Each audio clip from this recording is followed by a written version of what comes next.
This is CGTN, China Global Television Network.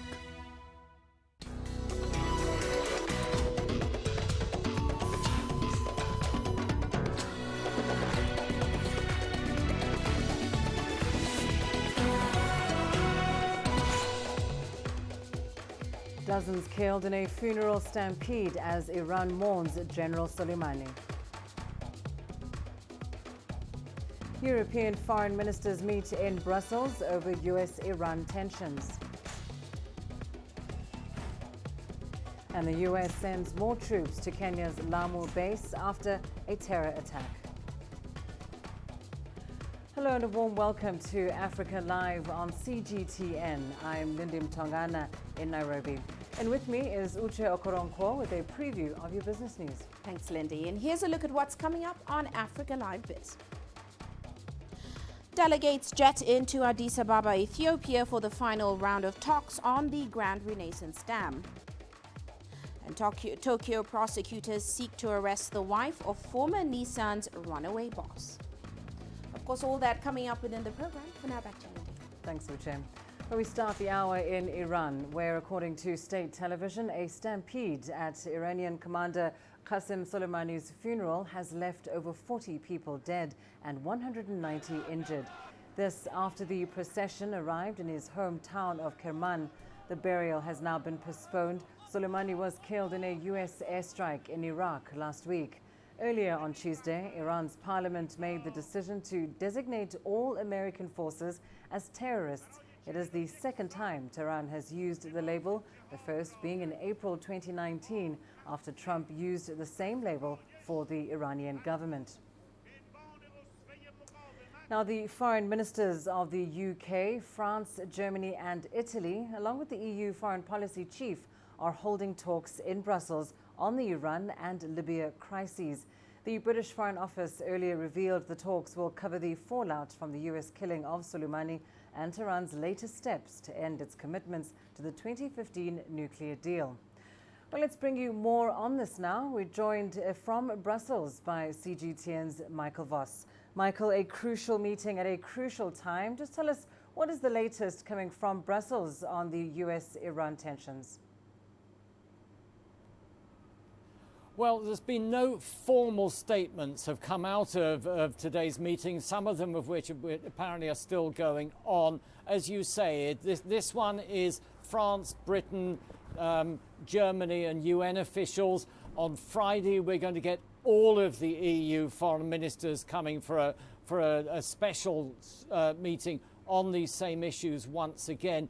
What we're hearing out of Europe, and really the key theme that we hear from Europe is calling for restraint and a de-escalation. There's a lot of fear that should the Iranians respond over vigorously, if you like, to the killing of General Soleimani, then the Americans will counter-respond, then there'll be another Iranian, and the whole thing gets out of hand. So they're trying to do everything they can to at least urge restraint. On the nuclear deal, there are concerns. It's not dead. Iran has pulled out. Really, a lot depends on just how far they go in further enriching uranium. But again, at the Friday meeting of all the foreign ministers, they may launch what's called a restraint motion, which we're against Iran for what's happening. And if that actually goes ahead, it could eventually lead to sanctions.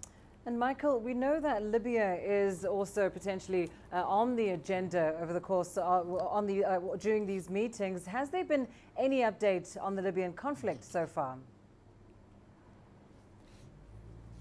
Yes, there has. This meeting finished before the one about Iran. Now again, this was Britain, France, Germany, EU, and Italy, and in fact, they should all have flown to Libya today for discussions there, but decided it was far too dangerous given the current situation, so they met in Brussels. Remember, today apparently Turkish troops have arrived in Libya. It appears that one of the key coastal cities has fallen to the rebels, fallen to General Haftar's army, and there are even unconfirmed reports from one Arab newspaper based in London that Russia has sent mercenaries to Libya. There was a statement given after this meeting. It said they wanted an immediate end to further violence. The EU wanted an end to external interference and respect the arms embargo. The statement didn't specifically mention Turkey, but at the press conference afterwards, the EU's top foreign policy representative, Josep Borrell, did say that they rejected Turkey's decision to send troops there. They are critical of Turkey for making this move. Michael Foss, thank you so much for that update. Joining us there live from Brussels. Now, meanwhile, Iranian Foreign Minister Mohammad Javad Zarif says Iran will retaliate against the United States for killing its top general. He made the comment at a forum attended by regional scholars and politicians in Tehran. I say it once again, by assassinating the great martyr general Qasem Soleimani, the U.S. triggered the end of its illegitimate presence in the west of Asia, and this process has already started.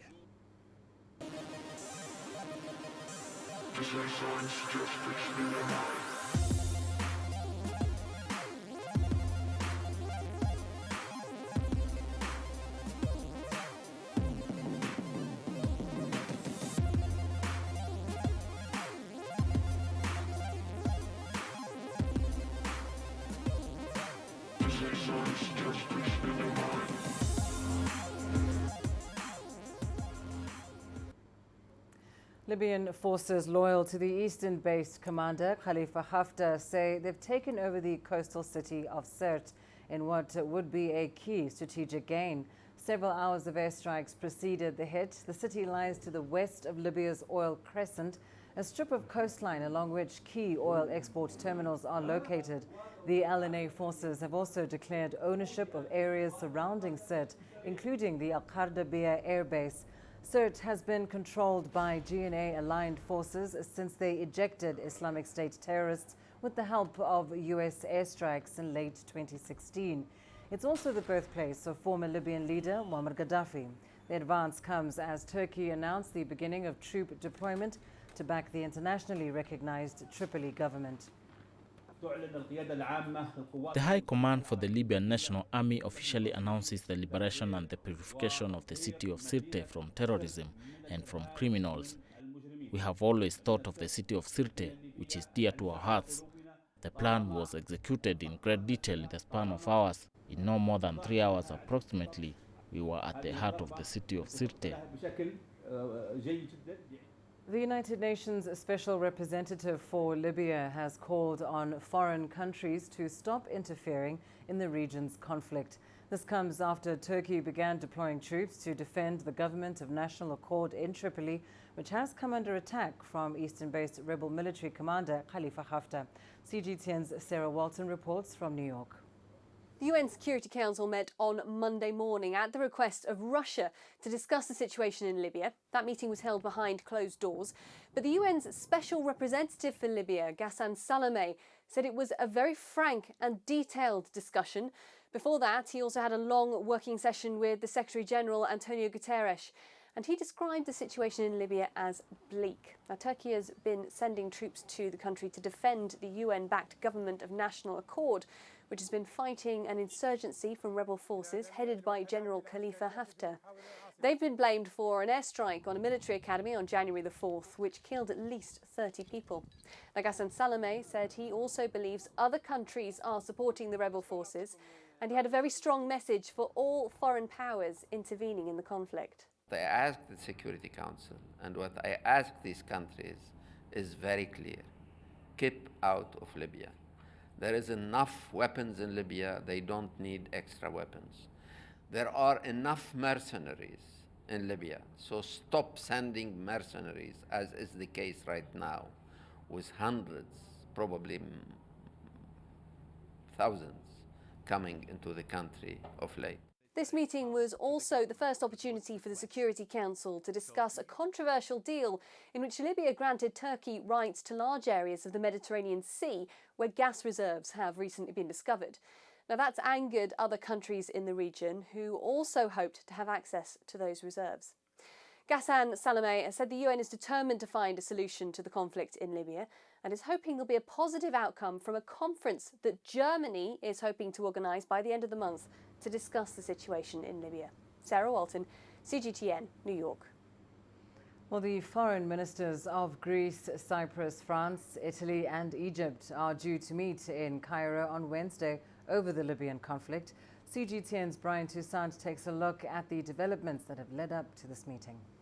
Starting in December, when Greece ordered the expulsion of the Libyan ambassador over the Turkey-Libya Maritime Accord, Greece and Cyprus were angered by the deal as they want fair sharing of gas resources in the southern Mediterranean. Then fast forward to last Thursday, when Turkey's parliament announced the deployment of troops to Libya to support the internationally recognized government in Tripoli. Following that, the Arab League and a vocal Egypt strongly condemned the foreign interference by Ankara. On Friday, Russia and the African Union both spoke out, saying a military intervention was not the best option to resolve the crisis in Libya. U.S. President Donald Trump also advised caution to the Turkish president. That day, Libyan National Army Commander Khalifa Haftar declared jihad against any Turkish involvement in Libya. He also urged citizens to take up arms. The UN Secretary-General Antonio Guterres then called for an immediate ceasefire in Libya. On Saturday, Libya's eastern-based parliament voted unanimously against deals on security and maritime cooperation. The Tobruk-based House of Representatives also referred Fayez al-Sarraj for prosecution on a charge of high treason. Still on Saturday, at least 30 people were killed in an airstrike at a military school in Tripoli. The UN-backed government blamed rebel forces loyal to General Haftar for the attack. By Monday, Ankara was facing growing diplomatic pressure over its Libya plans, this time from Germany. But Turkish President Erdogan confirmed that his troops had begun moving into Libya. Brian Toussaint, CGTN. Now, some Libyans have expressed opposition to Turkey's troop deployment in the country. They insist that Libyan issues should be addressed by Libyans themselves. Once again, here's CGTN's Brian Toussaint with that story. Turkey is gradually sending troops to Libya as the battle for Tripoli intensifies. The troops seek to provide military support to Libya's UN-recognized government of national accord. Turkey's move has, however, elicited mixed reactions among Libyans.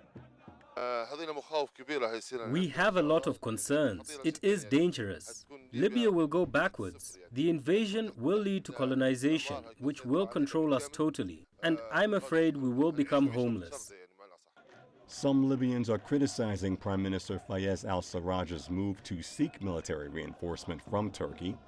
They fear that the move is a green light for other foreign forces to directly intervene in Libya. Sarraj's decision is unpatriotic. He resorted to Turkey to fight against the national army and the police forces. Does Turkey really want to help us? We want our stable life to remain as it is now. But when the Turkish troops arrive, they would want to control Libyan oil. None of us agrees on this. No one will be happy about it. Even if we have an internal conflict or a civil war, this remains between us. Intervention is unacceptable. I want to tell Mr. Fayez al-Sarraj and the Presidential Council, please do not allow European countries to dictate their terms to you. The battle for control over Libya has left thousands dead and displaced hundreds of thousands of others. Most Libyans are holding on to the hope that a resolution to the conflict will soon be found. Brian Toussaint, CGTN. You are watching Africa Live. More news from the continent and beyond after this short break. He reached out to all stakeholders. He spoke to everyone, which meant that sometimes he was sitting around the table with characters that you could describe as slightly unsavory. He spent a lot of time with persons that many considered to be at the root of problems. History has shown that his position was correct, because he was against the war in Iraq purely because he didn't believe there were weapons of mass destruction, and I think we still haven't found them.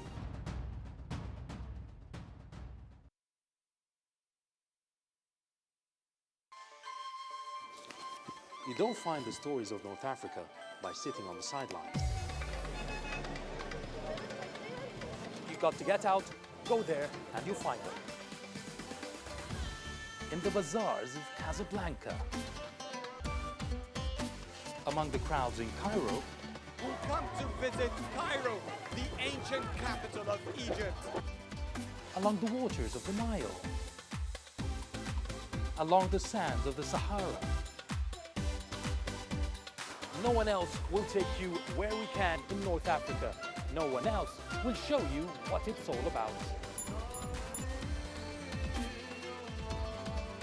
CGTN, see the difference.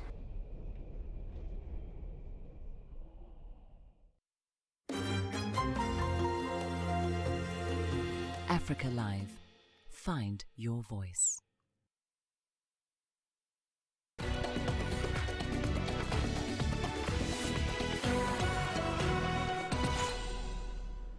Tuesday is Christmas Day in Ethiopia. Ethiopia marked the day on the 7th of January, unlike most parts of the world where the ceremony is recognized on the 25th of December. The country, which is largely Orthodox Christian, follows the Coptic calendar. CGTN's Coletta Wanjoyi visited a small community in Addis Ababa that has slaughtered an ox together every Christmas for over 3 decades. Christmas begins here for Hirpo Gurmesa and 7 of his friends. They are sharing an ox they've bought together. An ox costs between $1,000 and $2,000. If one person buys an ox, the price is too much for him. He cannot afford. And then if we were many in number, we just contribute money together and then we buy. For 1 month, it's very difficult. Since 1984, they have bought and shared 72 oxen, slaughtering them twice a year. But it is more than just a meal. It is unity. It gives us, it learns us unity. Hirpo says they encourage their children to keep the practice going. There is some gap between the current generation and our fathers, so this should be corrected. And, the current generation should learn from what our fathers are doing to transfer such wonderful practice to the coming generation. It's all about social life. It's all about socializing and having a get together, having fun, spending time together with the relatives. This is all about spending holiday. This Christmas time is time of joy. The group shares out the meat through a raffle. This kind of sharing is a Christmas tradition around the country. Christmas comes immediately after a fasting period, so most people spend their day indoors, feasting with family and friends. And as the friends take the meat home to begin their celebrations, they are already preparing for another slaughter in less than 4 months, their 73rd ox at Easter. Coletta Wanjoyi, CGTN, Addis Ababa, Ethiopia. Now, they might still strike some of us as teenagers, but many among China's post-2000 generation are already making a name for themselves. Let's take a look. Born in the first month of this century, 19-year-old Li Boren remains a boy in his parents' eyes. When he was 9, he played basketball with older children. He bumped into another kid once. It gave him a swollen forehead. That little boy is all grown up now and is receiving plenty more bumps as a professional basketball player. I was selected by Nanjing Tongxi Club in CBA draft in 2018. I'm the CBA's first player born after 2000. Li belongs to a group in Chinese society called the post-2000 generation. He says he tries to be honest and forthright in all his dealings. My father said it's okay to lose, but never to be afraid of it. Born into the age of the internet, they have access to information and education resources that previous generations never had. However, they're also growing up at a time of remarkable convenience and affluence, with many predicting they won't be prepared for tougher times when they inevitably arrive, something Li Boren can relate to already.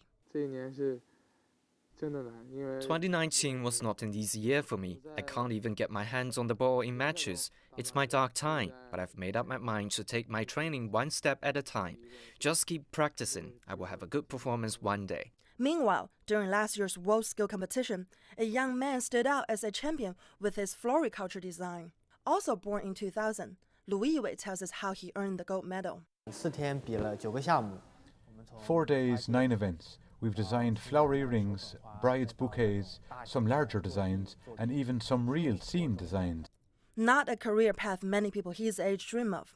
But Yue said his interest comes from his enthusiasm for different cultures. In Chinese culture, people admire the aroma of nature. It helps me lay out those branches into beautiful lines.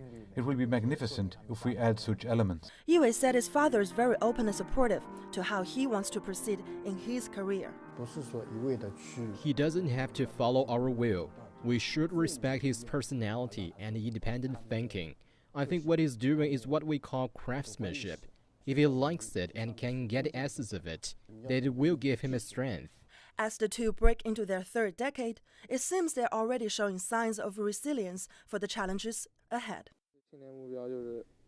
In the new year, I hope to shift my place from bench into the court. I think 70% of my potential can be explored. Maybe in 2 or 3 years, I could be standing on other stages. These young guys are just a tiny sample of what's out there, which bodes well for China's future. Zhao Yunjie, CGTN. Chinese Foreign Minister Wang Yi has embarked on his tour of Africa. It's in line with a long-running tradition for Chinese envoys to make Africa their first overseas stop each year. The Chinese FM starts his visit in Egypt. Regional and international issues will be discussed, including Libya's conflict, as well as upholding consensus towards cooperation for the Belt and Road Initiative. For the latest on this, let's now go live to Cairo. CGTN's Yasser Hakim is standing by with more. Yasser, of course, Egypt is Wang Yi's first stop on his Africa tour. What's the latest on the foreign minister's visit?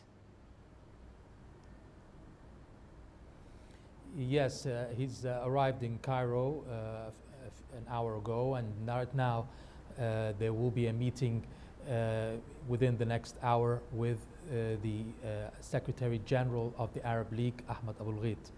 And this obviously will talk about the cooperation between the Arab League and China, the cooperation between Arab countries and China, as well as the issues in the region that are extremely controversial, such as Libya, Syria, as well as the Belt and Road Initiative. So there are some issues to be discussed this evening before the foreign minister would meet on Wednesday with Egypt's foreign minister, and also talk about a host of other issues and the topics that are of concern for both sides.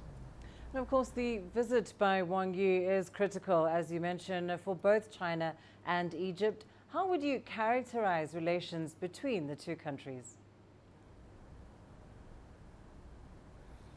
I think at the moment it's one of the strongest periods of relations between both countries. They've signed last year what's called the strategic partnership, so it's a higher level than a normal relationship. If you look at the leaders of both countries have met 8 times in the last 4 years. I think this is one of the most visited leaders by the Egyptian president in his tenure. So that also shows the close ties between both. The trade, for example, has reached around $15 billion bilateral trade. Investments have doubled to $10 billion in energy, in transportation, infrastructure, and the new capital in Egypt. A lot of investments by the Chinese lately, and also the first industrial city in Egypt by China. So it's a strong relationship. Obviously, there will be the Belt and Road Initiative in the Suez Canal. Egypt is an important segment of it. Egypt is a member of what's called the China-Africa Cooperation Forum and the China-Arab Cooperation Forum, 2 important forums that Egypt is a member of. So there are a lot to discuss, and the two countries are at the moment at the best times as friends, and therefore it's the best time to make use of these discussions and this cooperation, whether politically or economically. And yes, so we know that China has recently expressed concern over Turkey sending troops to Libya, an issue that we know is very important to Egypt. Is this going to be on the agenda during the visit, and what direction might talks take when it comes to this particular issue? Yes, definitely it will be on the agenda of talks, and the developments in Libya are moving very fast at the moment, and therefore both sides will be discussing how to reach a solution to the Libyan crisis. Egypt and China both believe that the best way is through negotiations and peaceful talks rather than military intervention. Both countries have criticized the Turkish intervention, the military intervention in Libya, and have been calling for calm. Egypt is trying to, will discuss with China the Berlin conference in mid-January and how Egypt should go ahead in that conference by coordinating with China on this regards. China and Egypt have worked together before and until now on anti-terrorism campaigns, and there has been joint military exercises in the last few months in Alexandria by Chinese and Egyptian military. So I think this will all come together in a way to coordinate on their efforts in how to reach a peaceful solution in Libya. Thank you so much. Yasser Hakim, live for us there in Cairo. Now, the regulatory Tanzania Atomic Energy Commission has suspended 72 hospitals located in 23 regions of the country. This due to offering radiation services. It says the centers were not compliant with safety regulations. CGTN's Daniel Kijo has more. Okay, you can sit here.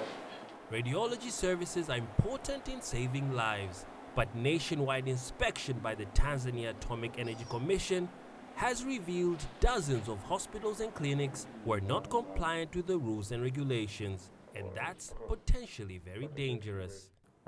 You can have a direct effect like skin burning, blindness, diarrhea, whatever, in very short time, even burning of the skin. The commission says the suspended centers lacked qualified radiologists and had defective machines or didn't have relevant licenses. Extremely high doses of radiation damages human cells, and it's thought that even low doses over prolonged periods of time can also be carcinogenic. The Tanzania Atomic Energy Commission has inspected over 600 centers that use radiation-based equipment. 72 have not complied with regulations and have been closed. The closure has caused some challenges for patients and service health providers, but the authority in charge maintains that the process is necessary to protect workers, patients, members of the public and the environment against the harmful effects of radiation. Ahmed Jusabani has been a radiologist for over a decade. He says world-class radiology equipment is expensive, and to save cost, some businesses don't invest in qualified staff. Probably there is some financial challenge as well. And it's mainly because people want quick results, quick money, and they don't plan for these services. The commission says all radiation services at the center will remain suspended until the centers comply with the TAEC's regulations. So if they comply within 1 week and we verify that everything is okay, we give them authorization to continue. If it takes them 2 years, 3 years, but it's up to them. The closure just requires them to stop until everything is okay. Using radiological equipment does involve a level of risk. Authorities in Tanzania hope that by enforcing safety regulations, they can keep that risk to patients as low as possible. Daniel Kijo, CGTN, Dar es Salaam. And let's now go to Uche for your latest business news. Thanks, Lindy. And coming up on Africa Live Biz. Delegates jet into Addis Ababa, Ethiopia for the final round of talks on the Grand Renaissance Dam. And Tokyo prosecutors now seek to arrest the wife of former Nissan's runaway boss. Images may appear to be identical, but looks can be deceiving. The difference is not always obvious. It has to be discovered. There are always different sides to a story. We put the focus on the details. To see more, to understand better. CGTN. See the difference. Every story starts out like this. Okay. We'll head up now.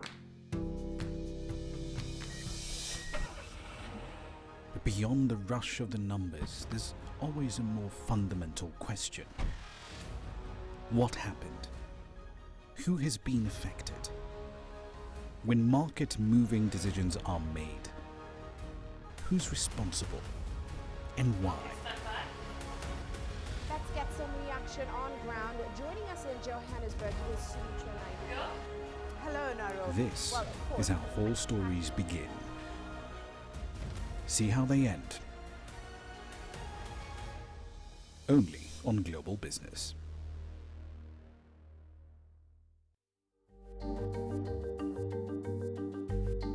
Africa Live. Find your voice.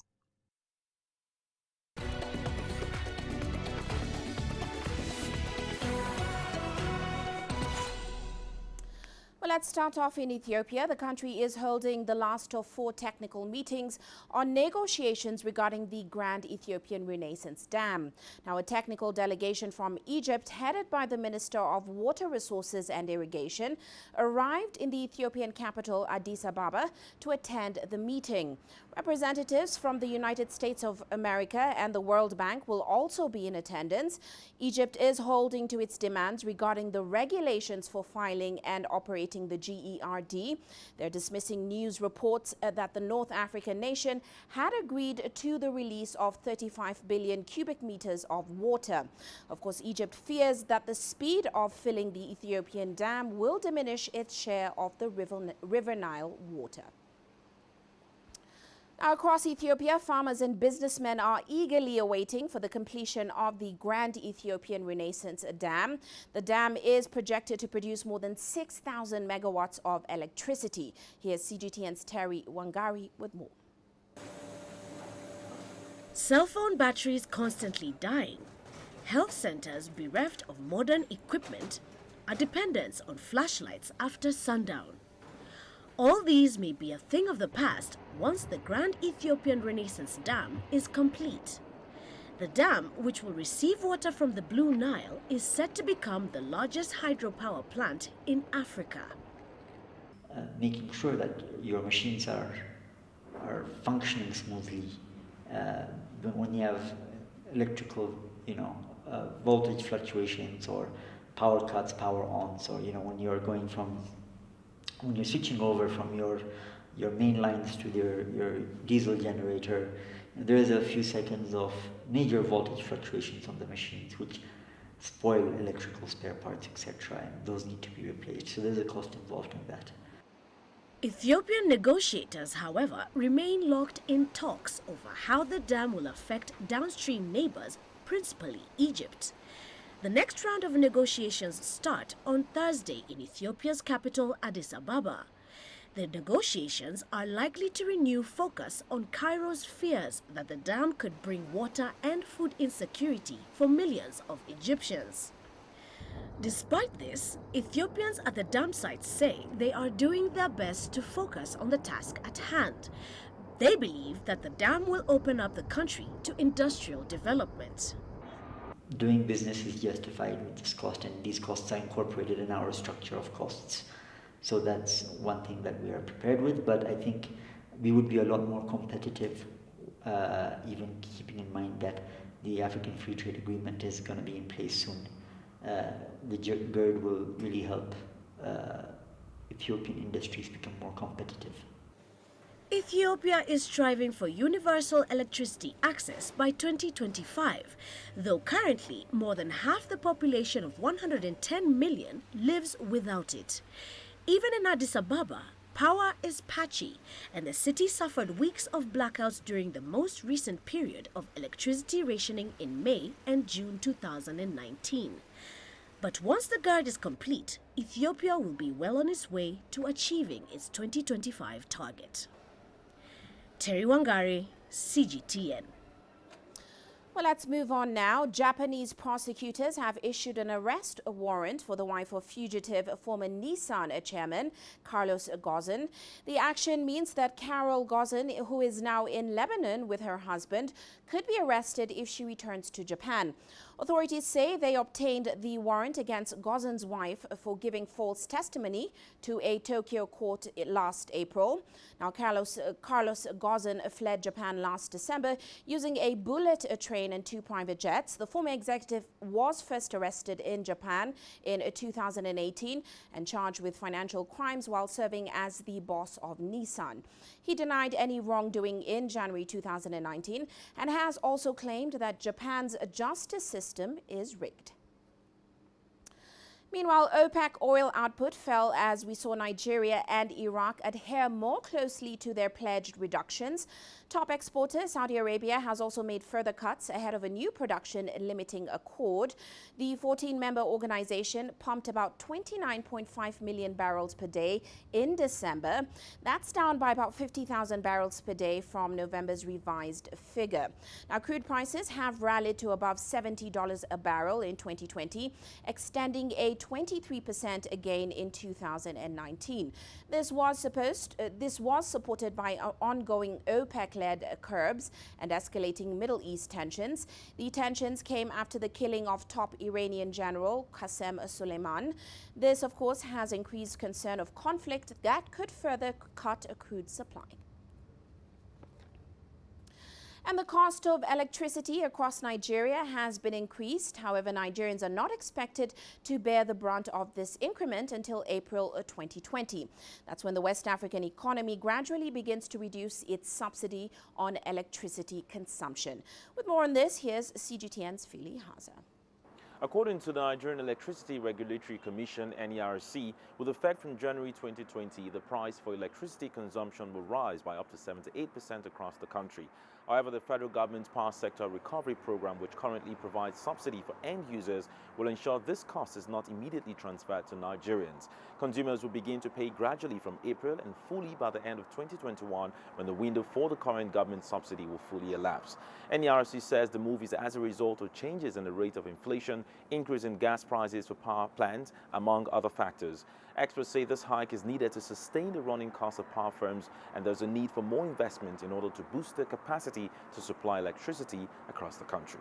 The increase in tariff is because there's an increase in administrative expenses. We can see that the cost of fueling this power plant has increased. So they all pass it back to the end consumer.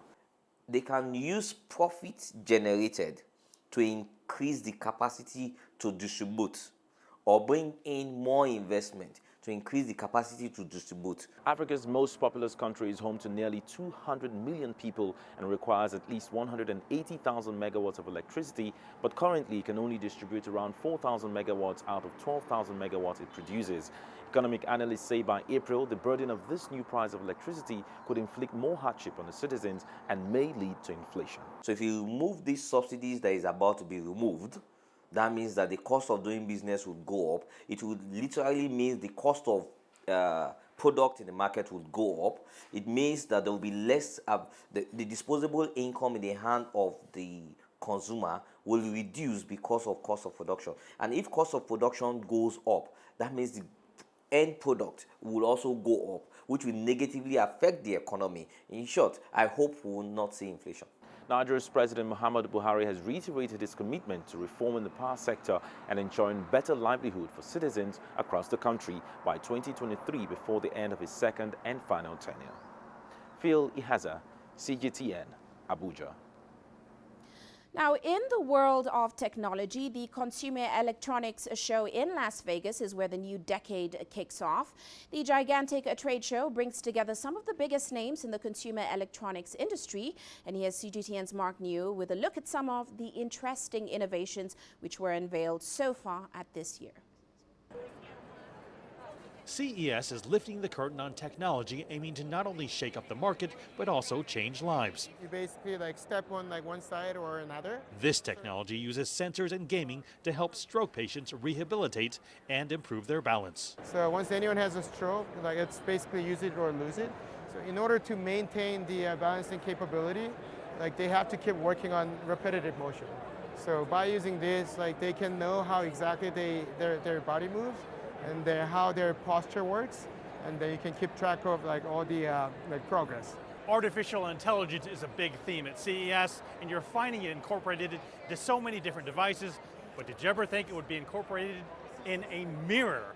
Keep close in 10 seconds. Lumini's camera captures my features, and its AI algorithms begin calculating. The moisture is really good, but point is 10 points, so really good. Let's see the elasticity. Elasticity is still good compared to Eurasia as well. But pigment, you can see the little guy, you need an improvement on that one. It recommends skincare treatment, including use of this mask, which provides my skin with light therapy. This is healing my skin? Major tech giants like LG are using CES to unveil a razor-thin TV that looks like art. But the company also painted a vision of artificial intelligence where someday its devices will not only make recommendations, but go beyond its own knowledge to learn about new things that will improve a customer's life. Olivia, you still look a little tense. What about a quick call with IP for advice? That's a good idea. Connect me. CES is also serving as the product launching pad for companies with Chinese founders, including Royal, which is headquartered in both Silicon Valley and Shenzhen, China. It introduced the RowWrite 2, a writing pad which sends your notes straight to digital devices. It also joined forces with U.S. audio company Clear to develop this flexible AM OLED screen that wraps right around the Mirage smart speaker. Clearly shows that how we can apply the flexible technologies to change the way we design different products and enhance the user experience in the traditional space. Royal was the first to introduce a foldable smartphone, a category that's also been taken up by big tech companies like Samsung and Huawei. Despite the competition, Royal's founder says it's important for a company to find its competitive advantage in order to keep pushing and innovating. Mark New, CGTN, Las Vegas. Well, that's all for now on Africa Live Biz, but ahead on Global Business Africa as tensions escalate between Iran and the U.S. That's after the killing of General Qasem Soleimani. We look at the impact on global trade. All that coming up top of the hour. For now, back to Libya. Thanks, Uche. Well, let's take a short break. Here's what's still ahead on Africa Live. Coming up next, the Qinghai Cultural Exhibition showcases Chinese culture in South Africa. Join us in Global Business and see Africa through our eyes. The greatest journeys, the greatest sights, the greatest adventures. Here in Kanata, this weir allows the locals to walk on water. We're far more than just TV news. We're your passport to the wonders of Africa. To bring you stories of struggle, survival, and hope.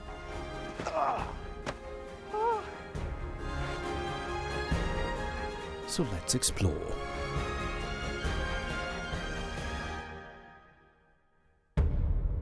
CGTN. See the difference.